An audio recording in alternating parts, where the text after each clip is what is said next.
বন্ধু বান্ধৱীসকল, আজি বহুদিনৰ পৰা শুনি আহিছে আপোনালোকে OPS দিব, অৰ্থাৎ 2005 চনৰ আগত যিসকলৰ এডভাৰটাইজমেণ্ট হৈছিল বা চাকৰি হৈছিল, কিবা কাৰণত তেওঁলোকৰ 2005 চনৰ পিছত পিছুৱাই গ'ল, সেইবিলাকক OPS দিব। আৰু এই মাজতে এখন কিবা অৰ্ডাৰ আহিছিল ষ্টেবেণ্ডাৰী টিচাৰ আৰু অপাৰেশ্যন ব্লেকবোৰ্ড OBBৰ শিক্ষকখিনিক পুৰণি পেঞ্চন দিব বুলি কৈছিল। নাম পঠোৱা হৈছে অফিচৰ পৰা, কিন্তু আজিলৈকে একো খবৰ অহা নাই। আমাৰ কথা হ'ল কি, 2005 বা আগৰ বুলি একো কথা নাই। 2005 আগৰ নহয়, চাকৰি কৰিলে পেঞ্চন হ'ব লাগিব। যিকোনো পৰ্যায়ৰ শিক্ষক বা কৰ্মচাৰী, যিকোনো পৰ্যায়ৰ শিক্ষক কৰ্মচাৰীয়ে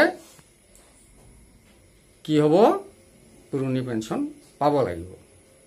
কেলে নেপাব? আজি যুগ যুগ ধৰি পুৰণি পেঞ্চন চলি আহিছে, আৰু আজি হঠাতে এই পুৰণি পেঞ্চন উঠাই দি মাহত 1000, 1200, 1400, 1800 টকা, এইখিনিৰ এই বৃদ্ধকালত কিবা ঔষধ কিনাৰ পইচাখিনি হ'ব নেকি? আমাৰ চৰকাৰখনে নিশ্চয় অলপ ভাবি চাব লাগিছিল যে এই মানুহখিনিৰ কি হ'ব। যিখিনি অৱসৰ লৈছে তেওঁলোকে গম পাই আছে, এতিয়া কেনেকৈ চলি আছে তেওঁলোকেহে জানে। আৰু যিসকলে অৱসৰ লোৱা নাই তেওঁলোকৰ অৱস্থা এনেকুৱাই হ'ব এদিন, যদি OPS নিদিয়ে। অৰ্থাৎ পুৰণি পেঞ্চন যদি বাহাল নাৰাখে, আকৌ ঘূৰাই নানে, তেতিয়াহ'লে নতুনখিনিৰো সেই একেই অৱস্থা হ'ব।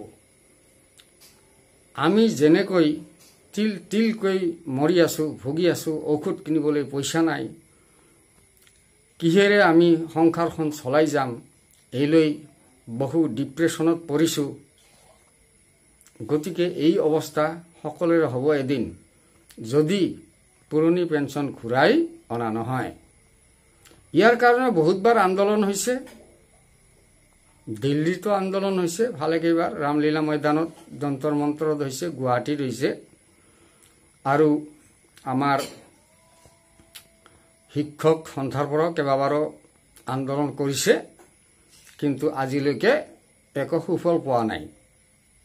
মই ইয়াৰ আগতে বহুত কাকতি মিনতি কৰিছোঁ চৰকাৰক যে আমাৰ পুৰণি পেঞ্চন ঘূৰাই দিয়ক। গতিকে সকলোৱে লিখক বা সকলোৱে কওক যে আমাৰ পুৰণি পেঞ্চন ঘূৰাই দিব লাগে, আৰু সকলোৱে কমেণ্ট কৰক যে পুৰণি পেঞ্চন ঘূৰাই দিব লাগে। আমাৰ 2005 বা আগত তেনেকুৱা কোনো কথা নাই। যিকোনো শিক্ষক 2013 চনৰ হওক বা 21 চনৰ হওক, নাইবা তাৰ আগৰে হওক, 2013 চনৰ বিলাককো পুৰণি পেঞ্চন দিব লাগিব। এইটো আমাৰ দাবী, আমাৰ চৰকাৰৰ ওচৰত দাবী। গতিকে আজিও মই অনুৰোধে জনাইছোঁ চৰকাৰক যে আমাৰ পুৰণি পেঞ্চন ঘূৰাই দিয়ক, বাহাল ৰাখক।